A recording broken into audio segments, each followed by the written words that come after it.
a lovely, lovely day in Davao. Yeah, I'm talking quietly because I'm in a store, SM Langen.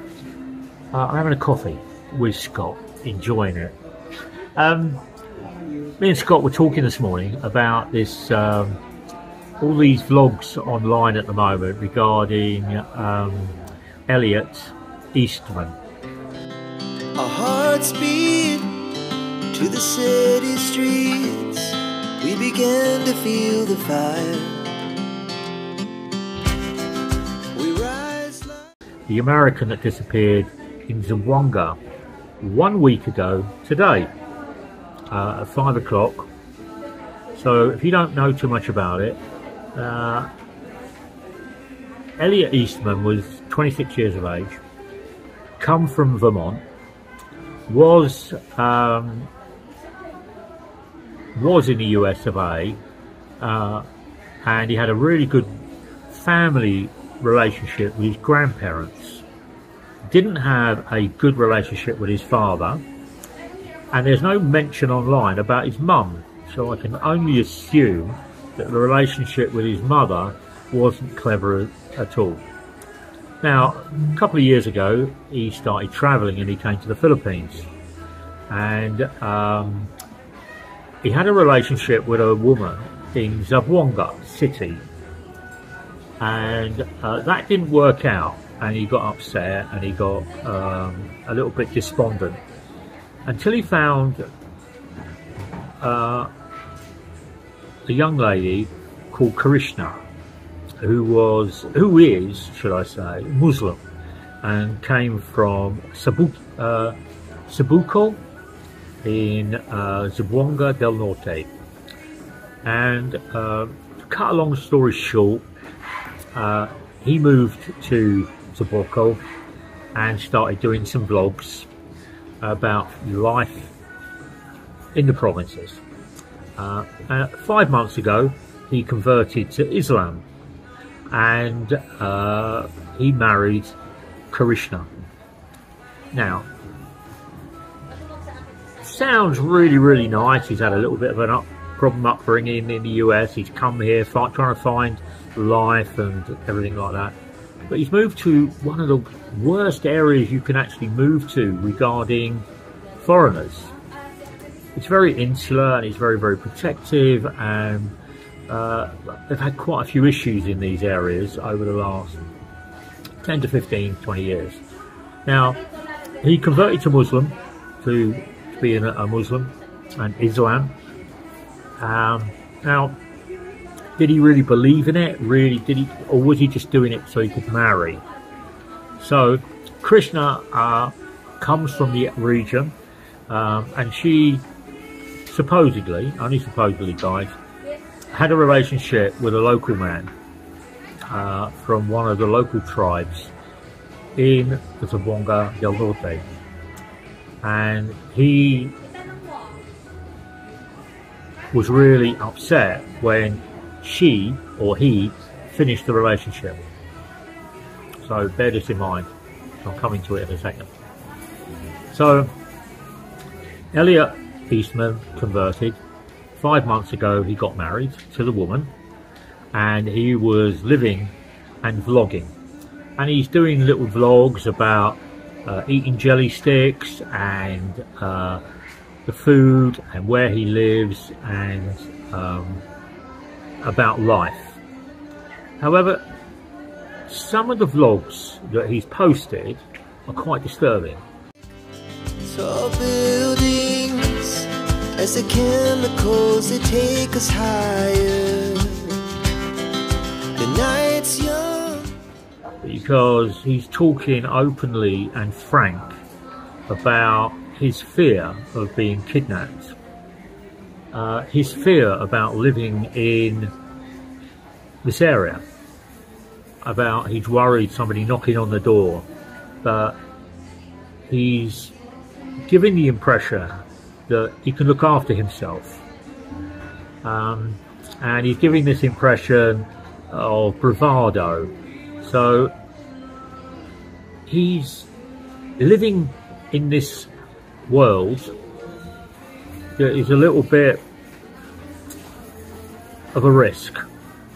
Whether he's delusional, whether he's in love, whether he's got ulterior motives, whether he's got something, he's looking for a mother figure or he's looking for a family figure to stabilise his relationship, he's in the wrong place for that to happen. It has just begun as she puts her hand in mine. We wanna chase the night, wanna dance to the light. He lives in like a squatters town, squatters area, and he's posting these vlogs of sitting on the beach, playing with the cats, playing with the youngsters in the Sari store, and he's opening his heart and he's giving his opinion, which I find a little bit disturbing. Now, if you read the local press, like the Inquirer of yesterday, he was warned by the police on several occasions not to stay in the area because his in-laws, his wife's family, were warned that he was a target and that he was going to be kidnapped and somebody was going to come round and abduct him. Now, the local police turned around and said that he should move out, and I've watched lots of vlogs about other foreigners living in the same area that they were warned by the police, and they have been warned, contrary to what lots of viewers turn around and say that it's socialism and it's all about getting views. No, the police are very, very good to warning foreigners to get out of areas that are high risk, and Elliot Eastman was in a high risk, and he was warned countless times not to stay there, to move out. But his vlogs were also saying that he was feeling threatened and he was in fear of actually being kidnapped or abducted, but he did nothing about it. Now, 17th of October, 4 men dressed in black as police knocked on the door of his in-laws where he was visiting, and there was a struggle and he resisted, and supposedly somebody turns around and says there was a shot fired and the Elliot Eastman was shot in the leg. They then turned around and took him down to a speedboat and they whisked him away into the ocean and the midnight darkness. That's what's being said. Now, as of for the last 7 days, Elliot Eastman being a US citizen, the FBI turned up to turn around and ask questions, and they're being kept in the loop by the local police regarding Elliot and their search for him. The police are searching the area and they continue to search the area. The boats are in the bay and in the ocean looking at Bansalan and Sula, and the governors and the barangay captains of both the islands have turned around and said that he's not on those islands. There is no life of, or trace of life of Elliot Eastman on those 2 islands. Now, people are saying, and there's conjecture and there's all of this gossip and chismes, that it was Abu Saif. People are now saying that normally when you're kidnapped, kidnappers do not want to shoot or harm the person when they're being kidnapped, because then it's a liability to turn around and look after them, get medical assistance. What they would like is somebody that's undamaged to be put in a room, hide them and leave them where they are, and just sit and wait. The second thing that kidnappers normally turn around and do is put a ransom. Now it's 7 days now, and there has been no ransom demand to the PMB by any of the normal groups to the police or any of the officials here demanding money. You have to look at it and make up your own judgment. Now, the second option is that Elliot Eastman, and I've mentioned this, there is no life trace of Elliot in the area, meaning that has the worst come to Elliot, did they take him out to sea and something happened to him? I don't know.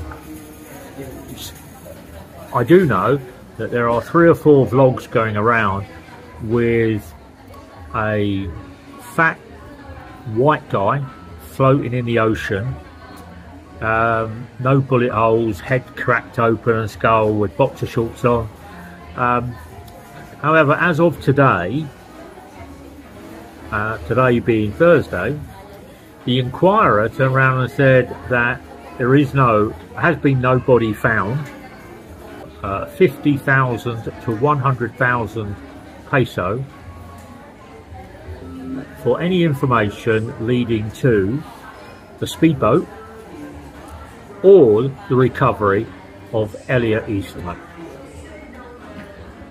which says to me that the body that is on 3 vlogs floating in the ocean or floating in a bay is not that of Elliot Eastman, as they wouldn't be putting a reward on somebody they've already found. Anyway, so it's 50,000 to 100,000 peso to find the speedboat that he was whisked away in, or the recovery of Elliot Eastman. There are some growing concerns, or there's growing rumours on Elliot here in the Philippines, that he might have staged it all to get YouTube views to grow his channel, because on one of his vlogs he was talking about how much money he'd spent on installing Starlink, 150,000 peso, and also giving his mother-in-law and father-in-law 15,000 to set up the sari-sari, and also to turn around and put some food in it, and also to turn around and purchase his red Yamaha. So he was putting money out, but as he's a 26-year-old, he doesn't qualify for SSS or pensions or any money coming from the US, so he needs to be earning revenue. Do I agree that he's done it to stage to get views on his vlog? That's a dark side, isn't it, really? That's a real dark side, and I wouldn't profess to say that he's done that. The other rumour is that it was a community issue, because he'd been warned by the police, because he'd been warned by his father and his mother-in-law and the family that there was a kidnapping going to happen to him, or an abduction going to happen to him if he didn't get out of the area, and he didn't get out of the area because he didn't take it seriously, or he thought he was invulnerable, or he could turn around and do Aikoya, or he could get through it, whatever. The community disposed or got rid, or they have Elliot Eastman's living somewhere or held up somewhere, but only time will tell. So I'm doing this 7 days after he was abducted. You've got the option of one, the police are still looking for him, the FBI are involved, but they're not involved on it in the Philippines. They're involved on a giving information and checking paperwork and stuff like that. The FBI are not exactly on the floor going through the jungle looking for him. There is the option that it was a terrorist organisation that abducted him, and there are a couple of terrorist organisations, but there's been no request for money. What's the request? If you're going to kidnap somebody, you're always going to be asking for money. You're not going to, as I said last week, you're not going to be drawing money, food, and living somewhere, and because you're going to be making noise, aren't you? You're going to be trying to be noticed. You're going to be screaming for help. So kidnappers don't want to turn around and keep you. The other one is he's done it to turn around and grow YouTube views. No, I hardly think that one's right. Then there's the community side of it. Was it the community of Sabuco in Zambonga del Norte? Did they not had Elliot upset them? I don't know. What I do know is that Elliot seemed disorientated. Elliot didn't believe in what was being said, or if he did believe, he ignored it. If somebody says to me, and it's the police and it's the officials, that I'm going to turn around, possibility of being kidnapped, I would not be here. I'd be somewhere else, and I would be living in a hotel somewhere else until it had calmed down. Living in a rural provincial area in a Muslim Islamic faith area, you have to ask the question, did they look at him as an infidel because he wasn't taking the cultural faith properly? Was he going to prayer 7 times a day? Was he following the Quran? All of these things need to turn around and be looked at. It's not that Elliot Eastman came to the Philippines as a tourist and visited this area for a couple of days and then left. He moved there from Zambonga city because of his relationship, and it's really, really strange. I look at what the police are putting in the press, and that's where I get my information. There are lots and lots and lots of vlogs out there, and I'm one of them today. All this supposition about his mental health, his financial health, floating around in the ocean, washed up on the sea, rewards being put out for him, the police turn around and saying he should get out of the area, he shouldn't be living there, conversion to Islam from Christianity, his home life, his mother not being around, his father not being very nice, his love and affection for his grandparents, very, very great, doing vlogs on little chewy toys and stuff in the sari. It's a strange life. It's not a life I would live, and 9 times out of 10 I don't think it's a life that you guys would live, to move into a provincial hillside town that was overlooking the West China Sea and looking out towards Bansalan and Sula. It's strange, but what can I say? I hope Elliot Eastman is returned, or is found, or comes out of hiding, health and alive, and looking for help. Otherwise, it's going to be another kidnapped American disappears off the face of the earth, which is heartbreaking, really. Not nice for anybody. Anyway, take care, look after yourselves, and sad news about Elliot Eastman, still not found. From the sky, just 2 hearts running wild. Never sleep, never stop, as we shout from the top.